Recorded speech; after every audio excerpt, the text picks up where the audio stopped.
The rain hammered against the windows of the FBI field office in Chicago as Agent Sarah Martinez stared at the case files scattered across her desk.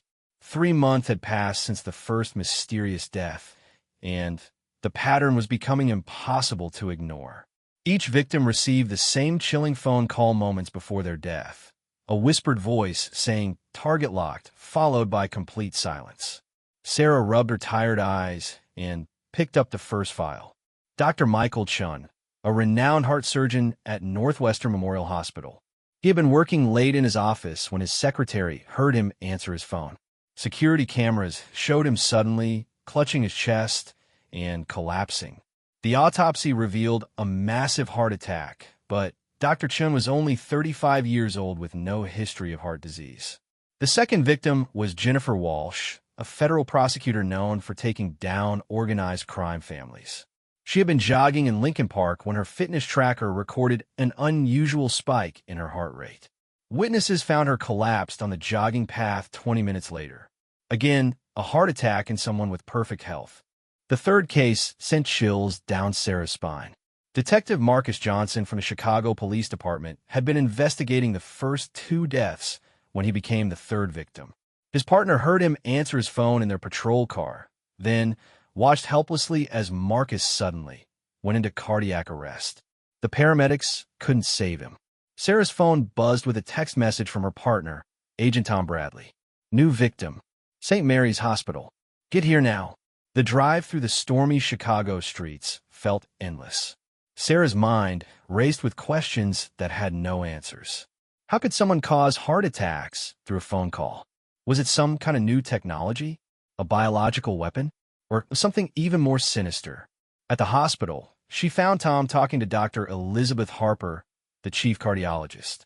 Dr. Harper looked shaken as she explained what happened to the latest victim. Robert Martinez came into the emergency room complaining of chest pains. We were running tests when his phone rang. He answered it, and within seconds, he was in full cardiac arrest. We tried everything, but we couldn't save him. Sarah felt her blood run cold when she heard the victim's last name. "Did you say Martinez?" "Yes, Robert Martinez. He's a newspaper reporter who's been writing about the recent string of mysterious deaths in the city." Tom placed a reassuring hand on Sarah's shoulder. "It's just a coincidence, Sarah. Martinez is a common name." But Sarah knew it wasn't a coincidence. Someone was targeting people who were getting too close to the truth. And now they were sending her a personal message by killing someone who shared her last name. Dr. Harper continued her explanation. "The strangest thing is that all the victims show the same unusual pattern in their heart rhythm before the attack. It's like something is triggering a specific response in their nervous system." Sarah studied the medical charts that Dr. Harper showed her. The heart rhythm patterns were identical in all 4 victims, a sudden, dramatic change that led to immediate cardiac arrest. It was too precise to be natural. "Doctor, have you ever seen anything like this before?" "Never. In 30 years of cardiology, I've never encountered anything that could cause such a specific and immediate response. It's almost like someone found a way to hack into the human heart." As I left the hospital, Tom voiced what they were both thinking. "We're dealing with something beyond normal investigative methods. Sarah, this isn't just murder. It's assassination using technology we don't understand." Sarah's phone rang, and she hesitated before answering. The caller ID showed an unknown number. Her heart pounded as she pressed the accept button. "Agent Martinez?" The voice was distorted, clearly being run through some kind of voice changer. "Who is this?" "Someone who wants to help you stop the angel of death before more people die." "What do you know about these murders?" "I know that the killer is using a technology that was developed in secret military research programs. The victims aren't random. They're all connected to a cover-up that goes back 20 years. Sarah signaled for Tom to start tracing the call. "What kind of cover-up?" "Project Silent Heart.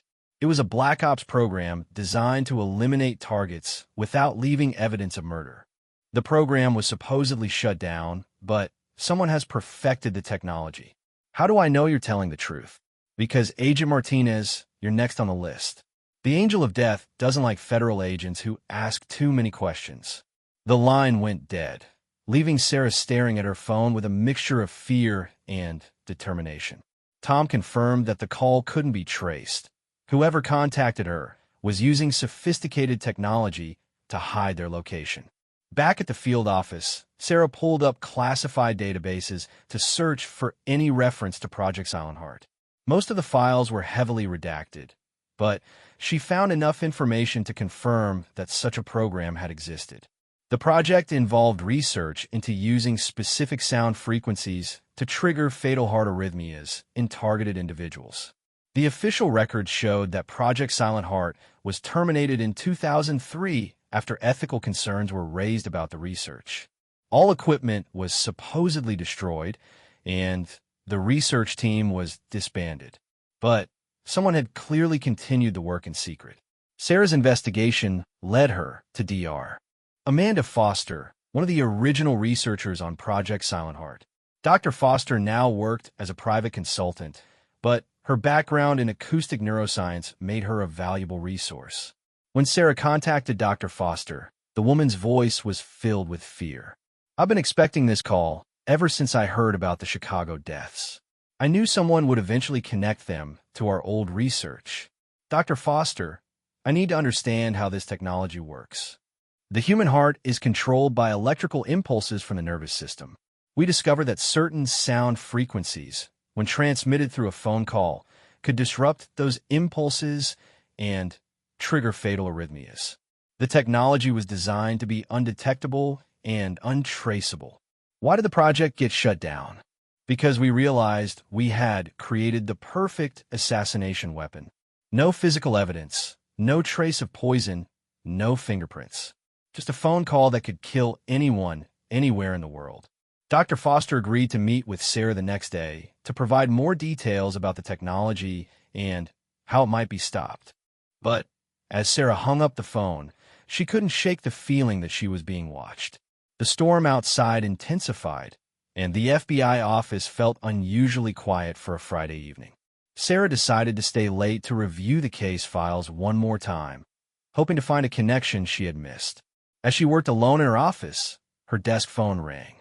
The caller ID showed an internal extension from elsewhere in the building. Sarah answered without thinking. "Agent Martinez, this is security. We have a situation in the parking garage. Can you come down immediately?" Something in the guard's voice didn't sound right. Sarah had worked with building security for 3 years, but she didn't recognize this voice. "Which security officer am I speaking with?" "Officer Johnson. There's been a break-in near your vehicle." Sarah knew there was no Officer Johnson on the night security team. Her heart began to race as she realized this might be a trap. She hung up the phone and immediately called the real security desk. "This is Agent Martinez. Is there a problem in the parking garage?" "No, ma'am. Everything is quiet down here. No incidents reported tonight." Sarah's blood turned to ice. Someone had used the building's internal phone system to try to lure her away from her office. The Angel of Death was already inside the FBI building, and she was the next target. Sarah's hands trembled as she drew her service weapon and moved toward her office door.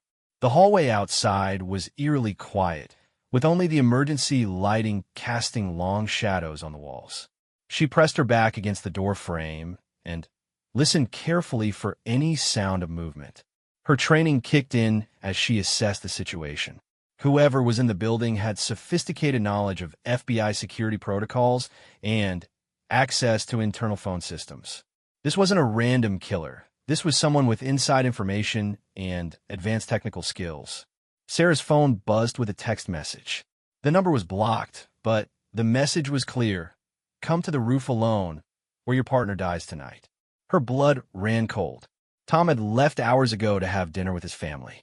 Sarah immediately called his cell phone, but it went straight to voicemail. She tried his home number, and Tom's wife answered on the first ring. "Hi, Linda, is Tom there?" "Oh, Sarah, he got called back to the office about an hour ago. He said there was an emergency with your case." Sarah felt her world spinning. Tom never got called back to the office.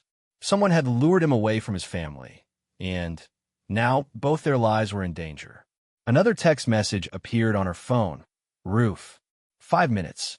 Come alone, or Agent Bradley becomes victim number 5. Sarah had no choice.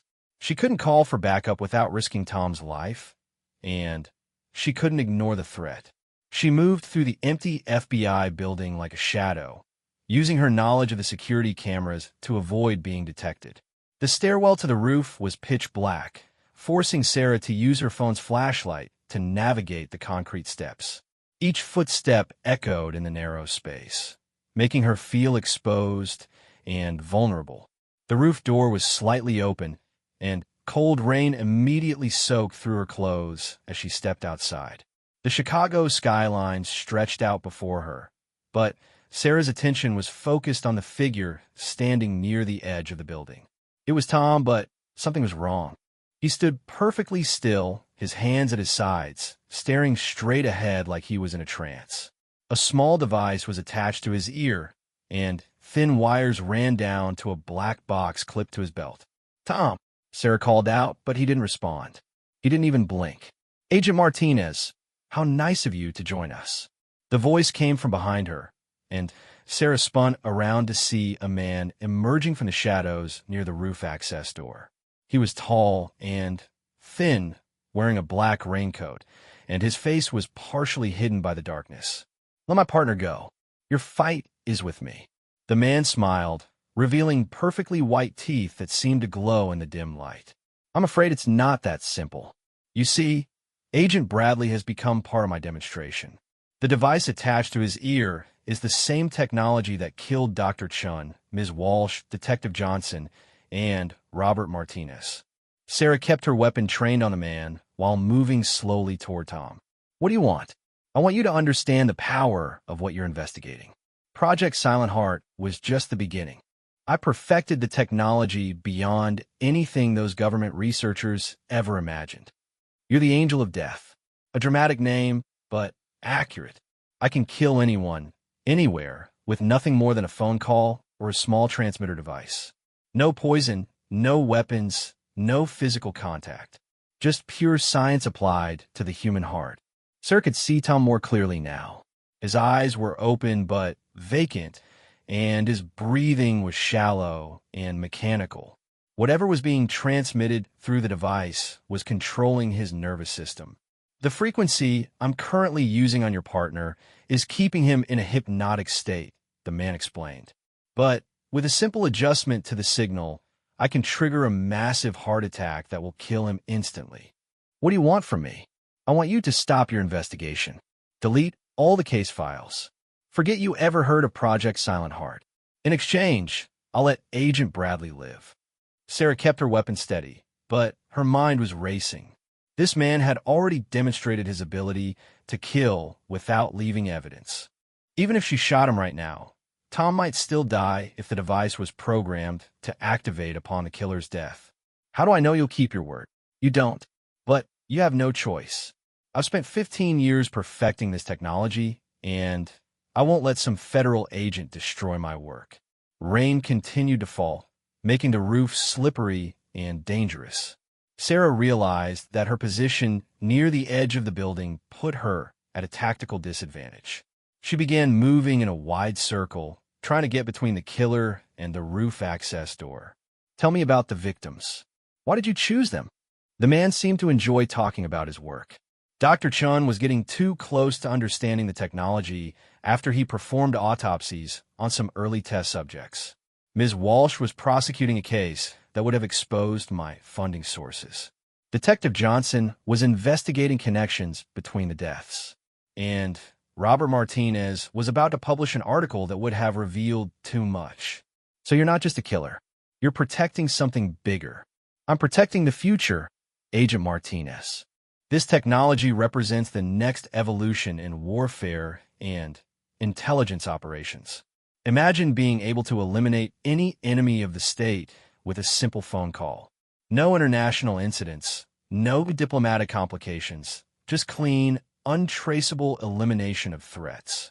Sarah finally understood the scope of what she was dealing with. This wasn't just about a serial killer using advanced technology.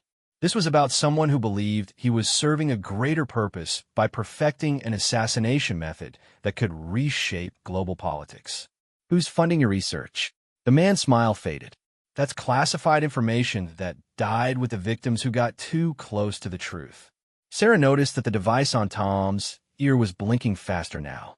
Whatever signal it was transmitting was increasing in intensity. She had to act quickly before the killer decided to end the demonstration permanently. I need proof that you can actually reverse the process. Turn off the device and let Tom speak for himself. I'm afraid that's not possible. The current frequency is the only thing keeping his heart rhythm stable. If I turn it off suddenly, the shock to his system could be fatal. Sarah realized she was trapped. The killer had designed the perfect hostage situation. Any aggressive action on her part could result in Tom's death, but surrendering would just make her the next victim.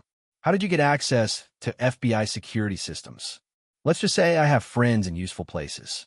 Friends who share my vision of how this technology should be used. That revelation sent chills down Sarah's spine. The killer wasn't working alone. He had accomplices within law enforcement or intelligence agencies who were providing him with information and access. Her phone rang, and the killer gestured for her to answer it. The caller ID showed Tom's number, but Sarah knew it wasn't really him calling. Answer it, Agent Martinez. Let's see how well my technology works when you're the target. Sarah stared at the phone, knowing that answering could be signing her own death warrant. But she also knew that this might be her only chance to understand how the technology worked and find a way to stop it. The phone kept ringing, and the killer's smile grew wider. Tick-tock, Agent Martinez. Your partner's heart can only handle the stress frequency for so long before it gives out. Sarah looked at Tom one more time and saw that his face was becoming pale and his breathing was getting more labored. Whatever the device was doing to him was taking a serious toll on his body.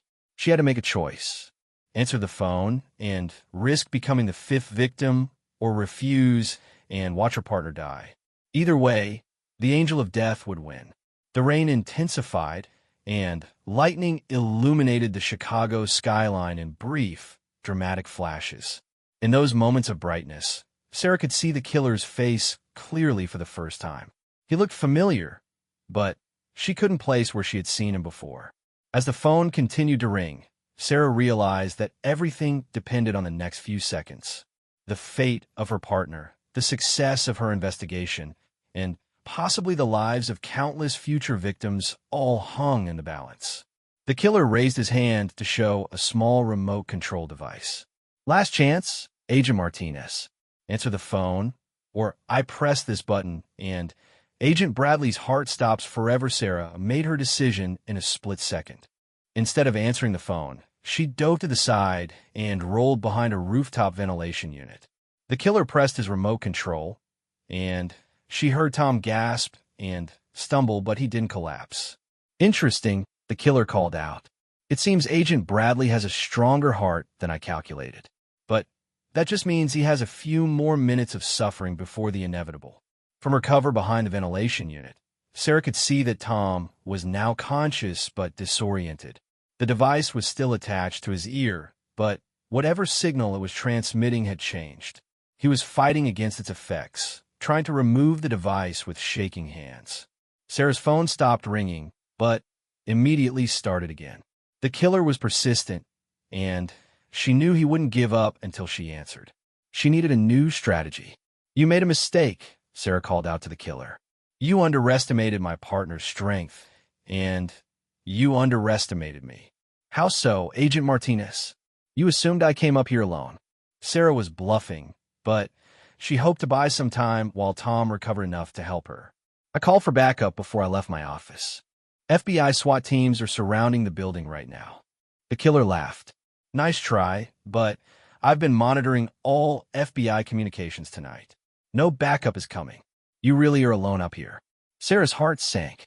If the killer had access to FBI communication systems, then his accomplice inside the agency was someone with very high clearance. This conspiracy went deeper than she had imagined. Tom managed to pull the device away from his ear, but thin wires were still connected to a control box on his belt. As soon as the device lost contact with his skin, an alarm started beeping rapidly. Agent Bradley, I wouldn't recommend removing the device completely, the killer warned. The sudden disconnection will trigger a massive electrical shock to your heart. The only way to safely remove it is with the proper shutdown sequence, which only I know. Tom looked at Sarah with eyes that were now clear and focused. He mouthed the words, "Shoot him," but Sarah shook her head. Even if she killed the man, they still didn't know how to safely remove the device from Tom. "What do you want me to do?" Sarah called out. "You've proven your technology works. I'll stop the investigation, delete the files, whatever you want. Just let my partner go." "I'm afraid it's too late for simple compliance, Agent Martinez. You've seen too much, and you know too much. The only way this ends is with both of you dead." Sarah realized that the killer had never intended to let them live. This entire rooftop confrontation was just another demonstration of his power, and she and Tom were going to become victims 5 and 6. Her phone rang again, and this time the killer's voice came through clearly without any distortion. "Answer it now, or I activate the maximum frequency and Agent Bradley dies in the next 10 seconds. Sarah looked at Tom, who nodded grimly. They both knew she had no choice. She pressed the accept button and held the phone to her ear. At first, she heard only silence. Then, a low-frequency tone began playing through the phone speaker. It was barely audible, more felt than heard, and it seemed to vibrate through her entire body. Sarah immediately felt her heart begin to race. The frequency was affecting her nervous system just as Dr. Foster had described. Her vision started to blur, and she felt a crushing pressure in her chest. But something was wrong with the killer's technology. Instead of triggering a heart attack, the frequency seemed to be having a different effect on Sarah. Her hearing became incredibly acute, and she could suddenly hear conversations from the street far below. Her heart was racing, but it felt strong rather than failing. The killer noticed that something was wrong. Impossible. The frequency should have triggered cardiac arrest within 30 seconds. Sarah realized what was happening. She had a minor heart condition called WPW syndrome that she had been born with. The extra electrical pathway in her heart was actually protecting her from the killer's frequency weapon. Instead of disrupting her heart rhythm, it was amplifying her nervous system in unexpected ways. "Tom, when I say go, pull the device off completely," Sarah whispered, hoping her enhanced hearing meant she could also project her voice more quietly. The killer was distracted, checking his equipment and trying to understand why Sarah wasn't collapsing. This gave her the opening she needed. "Go!" Sarah shouted, and at the same time, she charged toward the killer with superhuman speed. Her enhanced nervous system was giving her reaction times and physical abilities she had never experienced before. Tom ripped the device away from his belt just as Sarah tackled the killer. The electrical shock hit Tom hard, but instead of stopping his heart, it seemed to reset his nervous system. He collapsed but was still breathing. Sarah and the killer fought for control of the remote device that controlled Tom's frequency generator.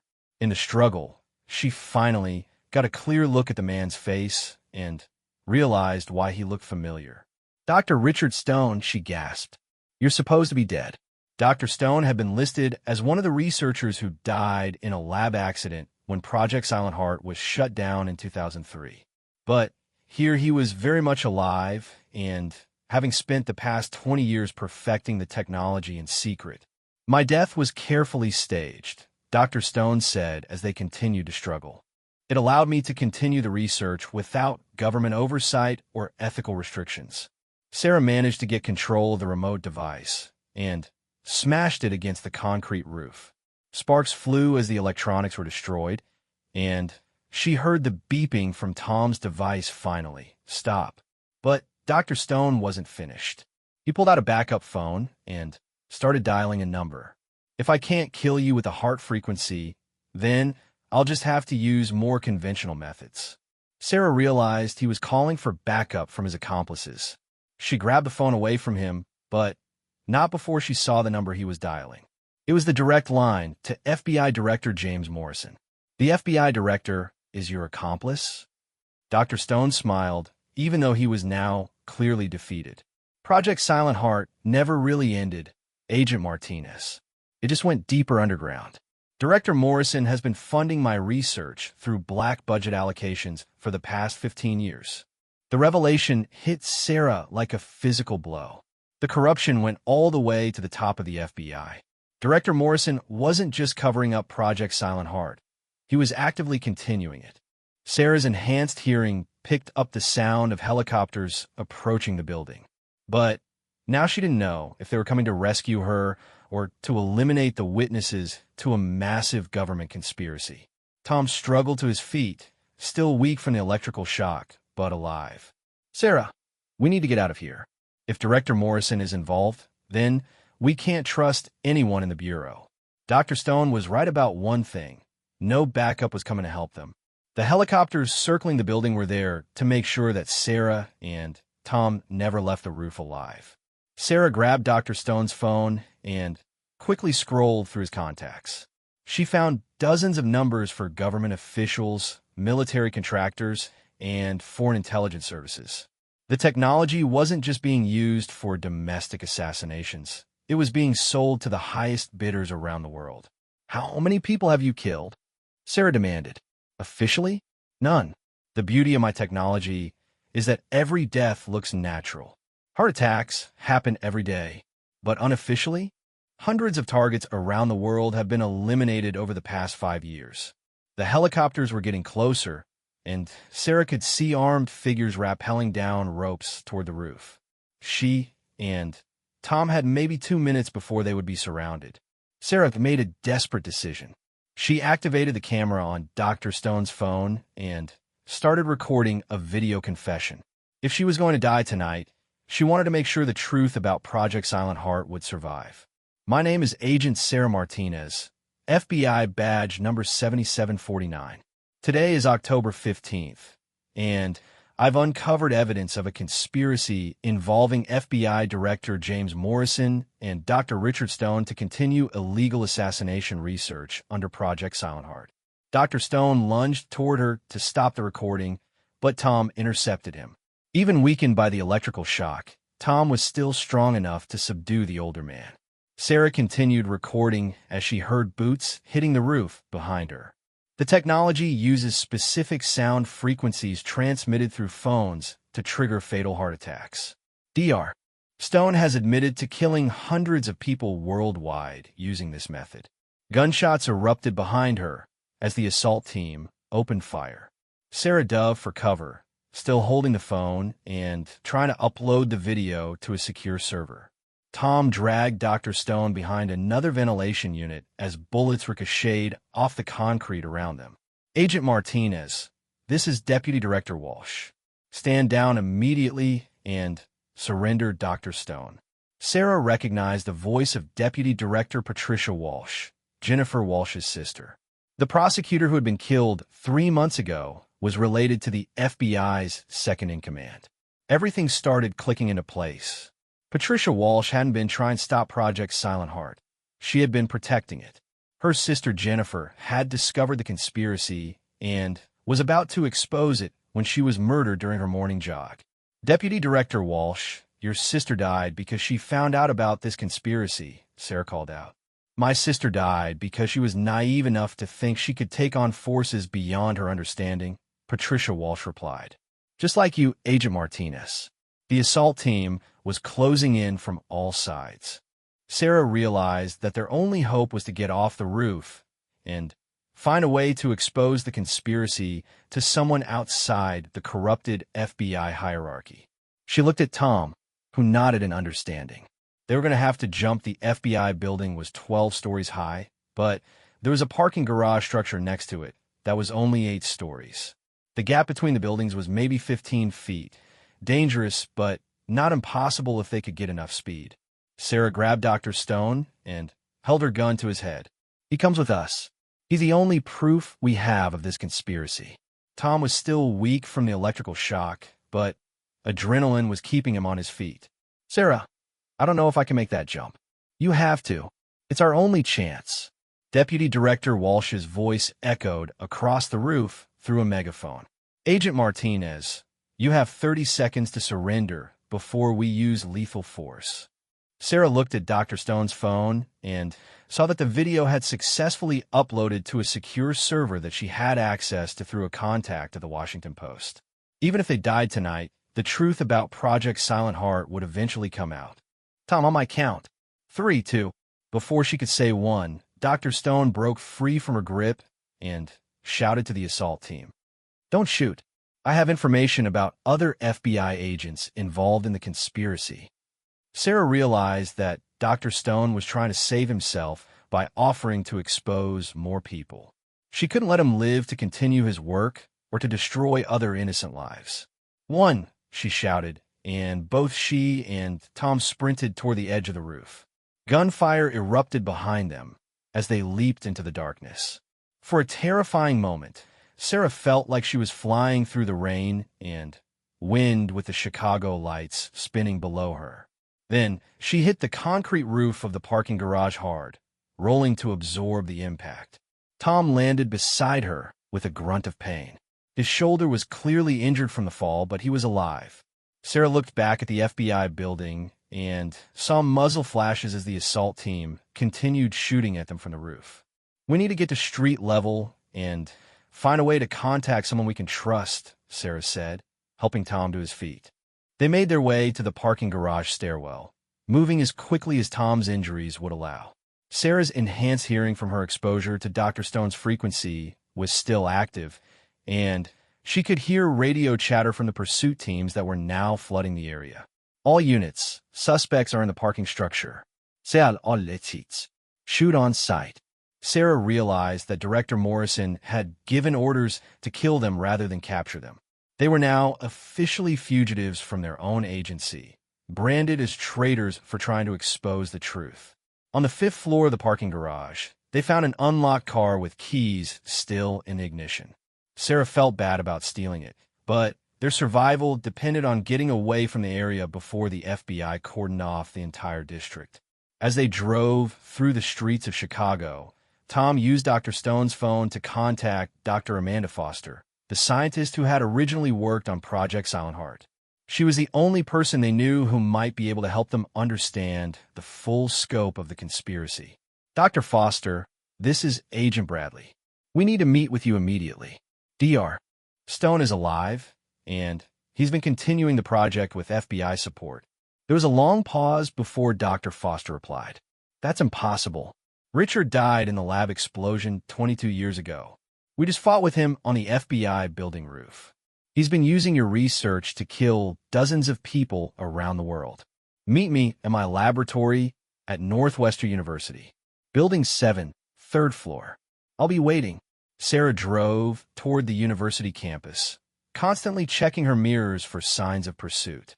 The FBI had vast resources and technology at their disposal, but she hoped that the chaos of the rooftop confrontation would give them a small head start.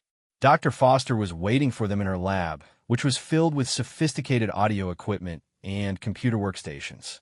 She looked older than her 53 years, and her hand shook as she examined the device that had been attached to Tom's ear.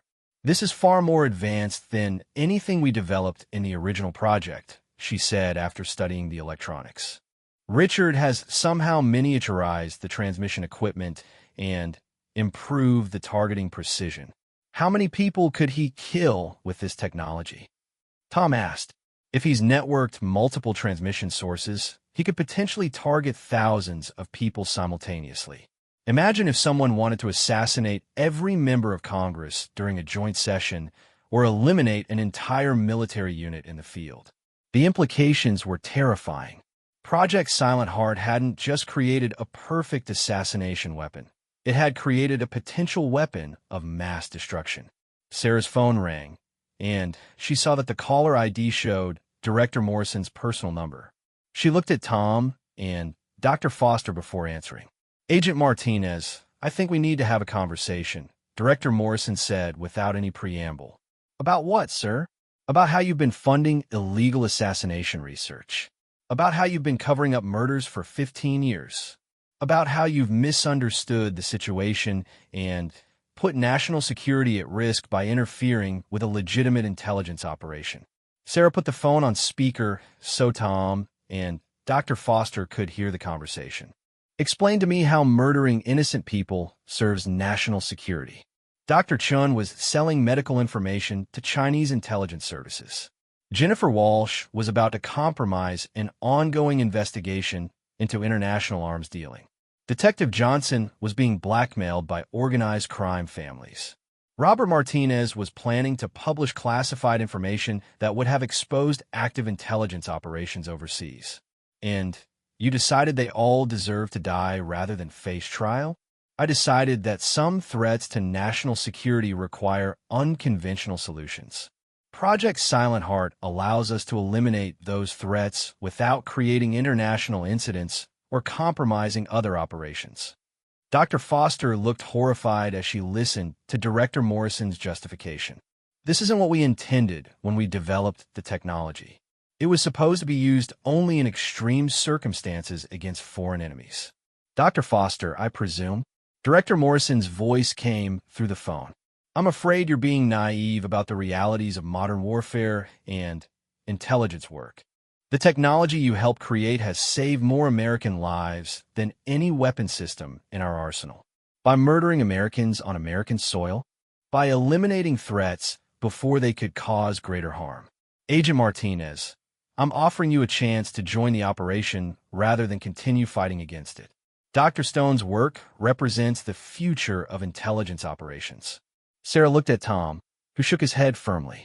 Sir, I took an oath to protect and serve the Constitution, not to become an assassin for hire. Then, you've chosen to be part of the problem rather than part of the solution. The line went dead, and Sarah knew that Director Morrison had just declared war on them. Every resource of the FBI would now be turned toward hunting them down and eliminating them. Dr. Foster moved to her computer workstation and began typing rapidly. I'm sending you everything I know about the original Project Silent Heart research. Frequencies, equipment specifications, antidotes, everything that might help you stop Richard. Antidotes? Tom asked hopefully. We developed countermeasures in case the technology was ever used against us. Specific sound frequencies that can disrupt the killing signal and protect potential targets. Sarah felt a surge of hope for the first time since this nightmare began. Can you create a device that would protect us from Dr. Stone's attacks? Better than that, I can create a device that will completely disable his transmission equipment within a 1-mile radius. Dr. Foster worked frantically for the next 2 hours, building a device that looked like a small radio, but contained sophisticated frequency generators. She explained that it would create interference that would make Dr. Stone's assassination technology completely useless. The only problem is that it needs to be activated within close range of his primary transmission equipment. And based on what you've told me about the scale of his operation, that equipment is probably located in a heavily guarded facility. Tom had been monitoring FBI radio channels on Dr. Stone's phone. Sarah, they've issued a federal manhunt order. Every law enforcement agency in the country is looking for us. We're wanted for terrorism, murder, and treason. Director Morrison is making sure we can't get help from anyone in law enforcement, Sarah realized. We're completely on our own. Dr. Foster handed them the frequency disruptor device and several backup copies of the research files. There's something else you need to know. The original Project Silent Heart research included work on mass deployment systems. If Richard has perfected that technology, he could potentially target entire cities through cell phone networks or broadcast systems. The thought of thousands of people dying simultaneously from induced heart attacks was beyond comprehension. Sarah realized that stopping Dr. Stone wasn't just about solving a series of murders. It was about preventing a potential genocide. Dr. Foster, where would he likely set up his primary transmission equipment? Somewhere with access to multiple communication networks and plenty of electrical power. Probably a government facility with high security and limited oversight. Sarah's blood ran cold as she realized where Dr. Stone was operating from. The FBI's Emergency Communications Center. It has access to every communication network in the country and enough power to broadcast to millions of people simultaneously. They were going to have to break into one of the most secure facilities in the country, disable a weapon of mass destruction, and expose a conspiracy that reached the highest levels of government. And they had to do it while every law enforcement officer in America was hunting them down. Tom checked his weapon and looked at Sarah with grim determination. Well, at least we know where we're going next. The FBI Emergency Communications Center was located in a fortified bunker 15 miles outside Chicago. Sarah and Tom spent the rest of the night planning their approach while hiding in an abandoned warehouse on the outskirts of the city. Dr. Foster had given them detailed blueprints of the facility, which she had helped design during the original Project Silent Heart research. The bunker was built to withstand nuclear attacks and had only 2 access points, a heavily guarded main entrance and an emergency ventilation system that connected to an old Cold War tunnel network. The ventilation access is our best option, Sarah explained as they studied the plans. But once we're inside, we'll have maybe 20 minutes before security realizes the system has been compromised. Tom's shoulder was still painful from their jump between buildings, but he was functional enough for the mission. What happens if we're too late? What if Dr. Stone has already activated the mass deployment system? Then millions of people could die in the next few hours. Sarah's enhanced hearing from her exposure to Dr. Stone's frequency technology was beginning to fade, but she could still pick up radio communications from much farther away than normal. She had been monitoring FBI channels all night and knew that Director Morrison was coordinating a massive manhunt. They've brought in agents from 6 different field offices, she reported. Morrison is telling them that we've been compromised by foreign intelligence services and that we're planning a terrorist attack on American soil. He's not entirely wrong, Tom said grimly. We are planning to break into a federal facility and destroy government property to stop a weapon that could kill innocent people. I know. I'm just saying that from the outside, we probably do look like terrorists. At dawn, they made their approach to the communications center through a forest that surrounded the facility. Sarah used Dr. Foster's frequency detector to scan for any signs that Dr. Stone's transmission equipment was already active. The device immediately started beeping rapidly. Tom, he's already begun the activation sequence. We might have less time than we thought. They found the ventilation access point hidden beneath a camouflaged grate in a small clearing about a quarter mile from the main facility. The tunnel was narrow and dark, forcing them to crawl for several hundred yards before reaching the main ventilation shaft. Sarah's enhanced hearing picked up voices from inside the facility as they climbed through the shaft. She could hear Dr. Stone giving instructions to technicians about final system preparations. Initiate the test sequence. Dr. Stone's voice echoed through the ventilation system. I want to verify that we can reach targets in all major American cities simultaneously. Test sequence. Tom whispered. What kind of test? Sarah realized with horror what Dr. Stone was planning. He's going to demonstrate the mass deployment system by killing people in multiple cities at once. It's probably his way of showing Director Morrison and other government officials just how powerful the technology has become. They reached the main ventilation chamber and could see into the facility through a metal grate. The communications center had been completely transformed into a high-tech laboratory filled with transmission equipment, computer servers, and monitoring stations. Dr. Stone stood at the center of it all, wearing a headset and coordinating with technicians at various workstations. Sarah counted at least 20 people working on the project, far more than she had expected. Target selection is complete, one technician reported. We have confirmed locks on 500 individuals across 12 major cities. Excellent, Dr. Stone replied. Begin the countdown sequence. Elimination will commence in exactly 15 minutes. Sarah and Tom exchanged looks of horror. In 15 minutes, 500 people would die simultaneously across America, and Dr. Stone would have proven that his technology could be used as a weapon of mass destruction. They carefully removed the ventilation grate and dropped into the facility. Sarah immediately activated Dr. Foster's frequency disruptor, but the device showed no effect on Dr. Stone's equipment. The transmission systems were too powerful and too well shielded. "We need to get to the main control station," Sarah whispered.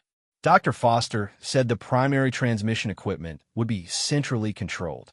They moved through the facility like shadows, using their knowledge of FBI operational procedures to avoid security cameras and motion sensors.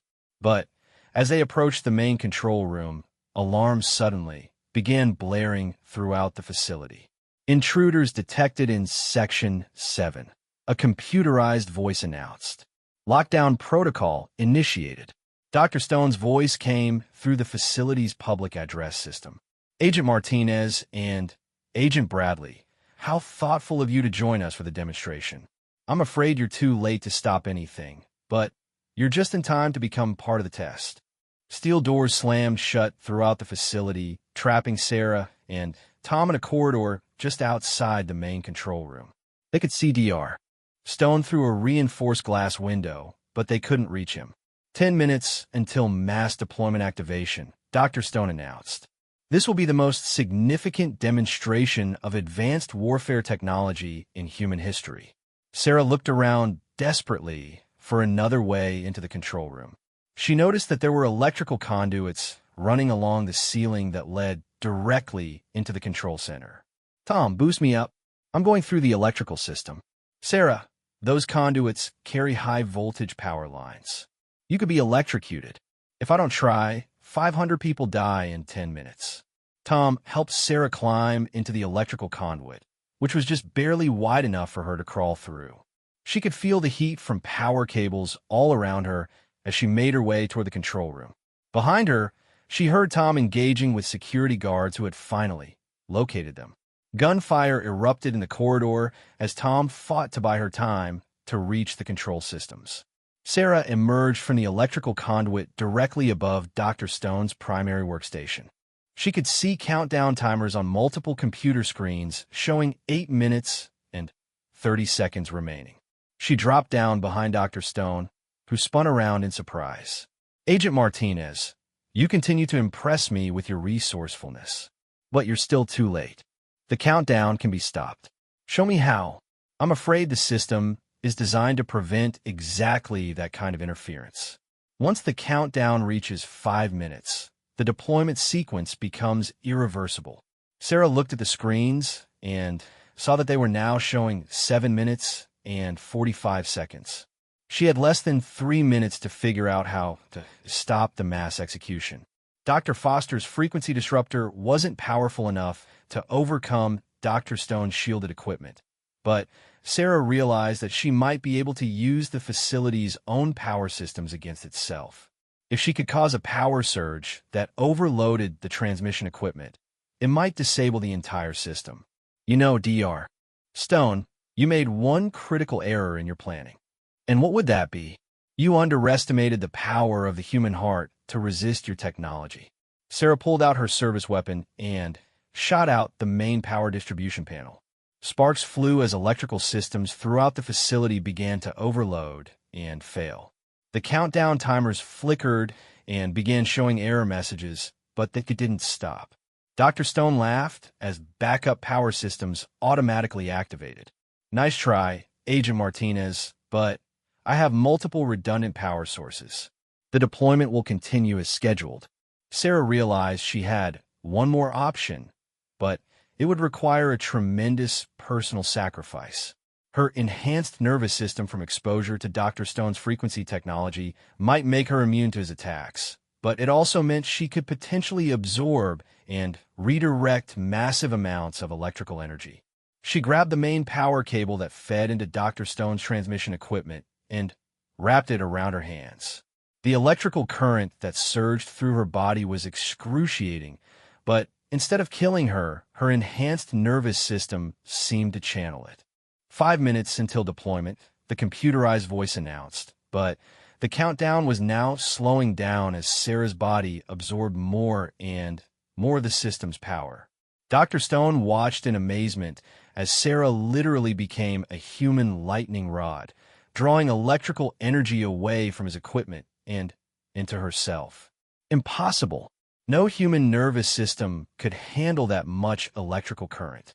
You're right, Sarah gasped through the pain. But I'm not entirely human anymore. Your technology changed me, and now I'm using that change to stop you. The countdown timer reached 4 minutes and 59 seconds, then froze. Throughout the facility, Dr. Stone's transmission equipment began shutting down as Sarah continued to draw power away from the systems. Tom burst into the control room with several other FBI agents who had arrived as backup. Sarah, let go of the cable. You're going to kill yourself. Not yet, Sarah replied through gritted teeth. I need to make sure all the transmission equipment is completely disabled. She held on for another 30 seconds until every screen in the control room went dark and the facility's emergency lighting activated. Only then did she release the power cable and collapse to the floor.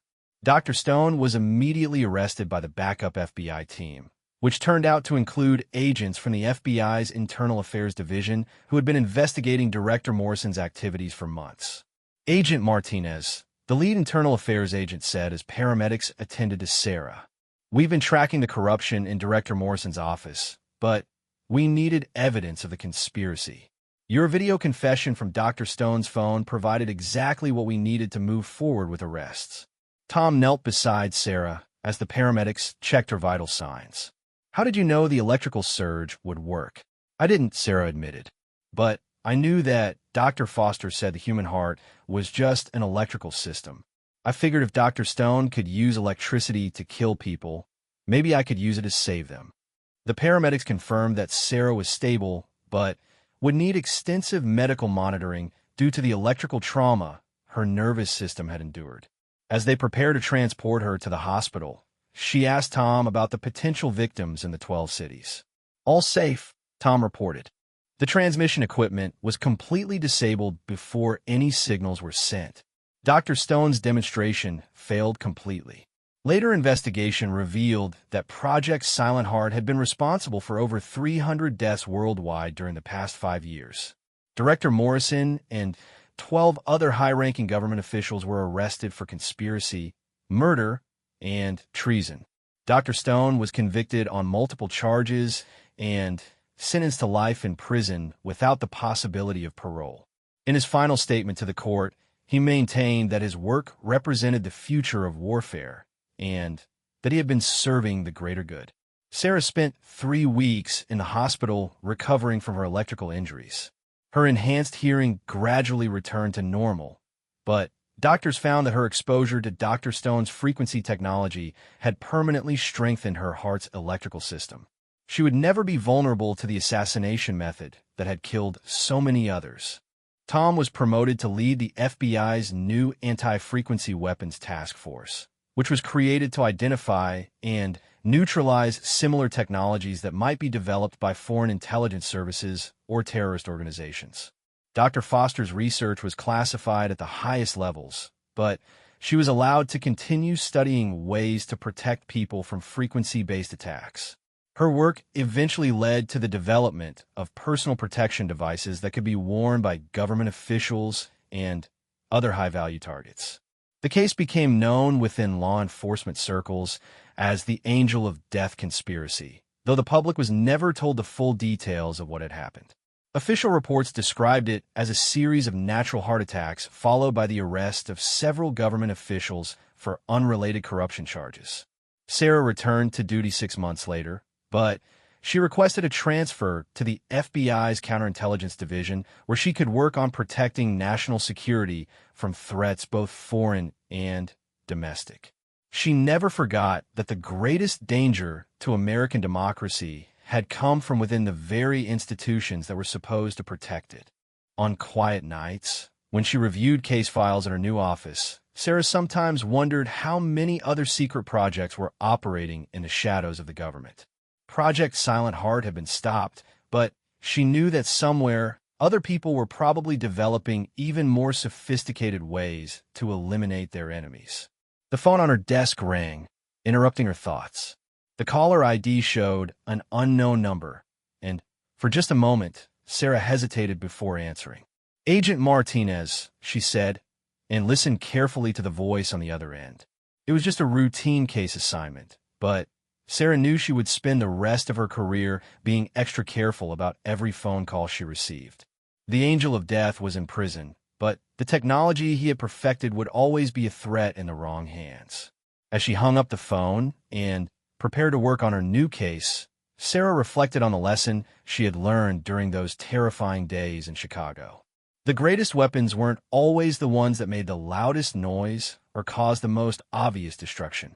Sometimes, the most dangerous weapon was simply a whispered voice saying, "Target locked," followed by the silence that meant someone's life was about to end. The rain hammered against the windows of the FBI field office in Chicago as Agent Sarah Martinez stared at the case files scattered across her desk. 3 months had passed since the first mysterious death, and the pattern was becoming impossible to ignore. Each victim received the same chilling phone call moments before their death. A whispered voice saying, "Target locked," followed by complete silence. Sarah rubbed her tired eyes and picked up the first file. Dr. Michael Chun, a renowned heart surgeon at Northwestern Memorial Hospital. He had been working late in his office when his secretary heard him answer his phone. Security cameras showed him suddenly clutching his chest and collapsing. The autopsy revealed a massive heart attack, but Dr. Chun was only 35 years old with no history of heart disease. The second victim was Jennifer Walsh, a federal prosecutor known for taking down organized crime families. She had been jogging in Lincoln Park when her fitness tracker recorded an unusual spike in her heart rate. Witnesses found her collapsed on the jogging path 20 minutes later. Again, a heart attack in someone with perfect health. The third case sent chills down Sarah's spine. Detective Marcus Johnson from the Chicago Police Department had been investigating the first 2 deaths when he became the third victim. His partner heard him answer his phone in their patrol car, then watched helplessly as Marcus suddenly went into cardiac arrest. The paramedics couldn't save him. Sarah's phone buzzed with a text message from her partner, Agent Tom Bradley. "New victim. St. Mary's Hospital. Get here now." The drive through the stormy Chicago streets felt endless. Sarah's mind raced with questions that had no answers. How could someone cause heart attacks through a phone call? Was it some kind of new technology, a biological weapon, or something even more sinister? At the hospital, she found Tom talking to Dr. Elizabeth Harper, the chief cardiologist. Dr. Harper looked shaken as she explained what happened to the latest victim. Robert Martinez came into the emergency room complaining of chest pains. We were running tests when his phone rang. He answered it, and within seconds, he was in full cardiac arrest. We tried everything, but we couldn't save him. Sarah felt her blood run cold when she heard the victim's last name. "Did you say Martinez?" "Yes, Robert Martinez. He's a newspaper reporter who's been writing about the recent string of mysterious deaths in the city." Tom placed a reassuring hand on Sarah's shoulder. "It's just a coincidence, Sarah. Martinez is a common name." But Sarah knew it wasn't a coincidence. Someone was targeting people who were getting too close to the truth. And now they were sending her a personal message by killing someone who shared her last name. Dr. Harper continued her explanation. "The strangest thing is that all the victims show the same unusual pattern in their heart rhythm before the attack. It's like something is triggering a specific response in their nervous system." Sarah studied the medical charts that Dr. Harper showed her. The heart rhythm patterns were identical in all 4 victims, a sudden, dramatic change that led to immediate cardiac arrest. It was too precise to be natural. "Doctor, have you ever seen anything like this before?" "Never. In 30 years of cardiology, I've never encountered anything that could cause such a specific and immediate response. It's almost like someone found a way to hack into the human heart." As they left the hospital, Tom voiced what they were both thinking. "We're dealing with something beyond normal investigative methods. Sarah, this isn't just murder. It's assassination using technology we don't understand." Sarah's phone rang, and she hesitated before answering. The caller ID showed an unknown number. Her heart pounded as she pressed the accept button. "Agent Martinez?" The voice was distorted, clearly being run through some kind of voice changer. "Who is this?" "Someone who wants to help you stop the Angel of Death before more people die." "What do you know about these murders?" I know that the killer is using a technology that was developed in secret military research programs. The victims aren't random. They're all connected to a cover-up that goes back 20 years. Sarah signaled for Tom to start tracing the call. What kind of cover-up? Project Silent Heart. It was a Black Ops program designed to eliminate targets without leaving evidence of murder. The program was supposedly shut down, but someone has perfected the technology. How do I know you're telling the truth? Because Agent Martinez, you're next on the list. The Angel of Death doesn't like federal agents who ask too many questions. The line went dead, leaving Sarah staring at her phone with a mixture of fear and determination. Tom confirmed that the call couldn't be traced. Whoever contacted her was using sophisticated technology to hide their location. Back at the field office, Sarah pulled up classified databases to search for any reference to Project Silent Heart. Most of the files were heavily redacted, but she found enough information to confirm that such a program had existed.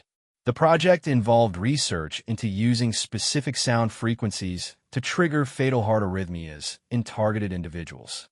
The official records showed that Project Silent Heart was terminated in 2003 after ethical concerns were raised about the research. All equipment was supposedly destroyed, and the research team was disbanded. But someone had clearly continued the work in secret. Sarah's investigation led her to DR. Amanda Foster, one of the original researchers on Project Silent Heart.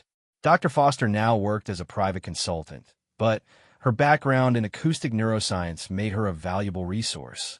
When Sarah contacted Dr. Foster, the woman's voice was filled with fear. I've been expecting this call ever since I heard about the Chicago deaths. I knew someone would eventually connect them to our old research. Dr. Foster, I need to understand how this technology works. The human heart is controlled by electrical impulses from the nervous system. We discovered that certain sound frequencies, when transmitted through a phone call, could disrupt those impulses and trigger fatal arrhythmias. The technology was designed to be undetectable and untraceable. Why did the project get shut down? Because we realized we had created the perfect assassination weapon. No physical evidence, no trace of poison, no fingerprints. Just a phone call that could kill anyone, anywhere in the world. Dr. Foster agreed to meet with Sarah the next day to provide more details about the technology and how it might be stopped. But as Sarah hung up the phone, she couldn't shake the feeling that she was being watched. The storm outside intensified, and the FBI office felt unusually quiet for a Friday evening. Sarah decided to stay late to review the case files one more time, hoping to find a connection she had missed. As she worked alone in her office, her desk phone rang. The caller ID showed an internal extension from elsewhere in the building. Sarah answered without thinking. Agent Martinez, this is security. We have a situation in the parking garage. Can you come down immediately? Something in the guard's voice didn't sound right. Sarah had worked with building security for 3 years, but she didn't recognize this voice. Which security officer am I speaking with? Officer Johnson. There's been a break-in near your vehicle. Sarah knew there was no Officer Johnson on the night security team. Her heart began to race as she realized this might be a trap. She hung up the phone and immediately called the real security desk. This is Agent Martinez. Is there a problem in the parking garage? No, ma'am. Everything is quiet down here. No incidents reported tonight. Sarah's blood turned to ice. Someone had used the building's internal phone system to try to lure her away from her office. The Angel of Death was already inside the FBI building, and she was the next target.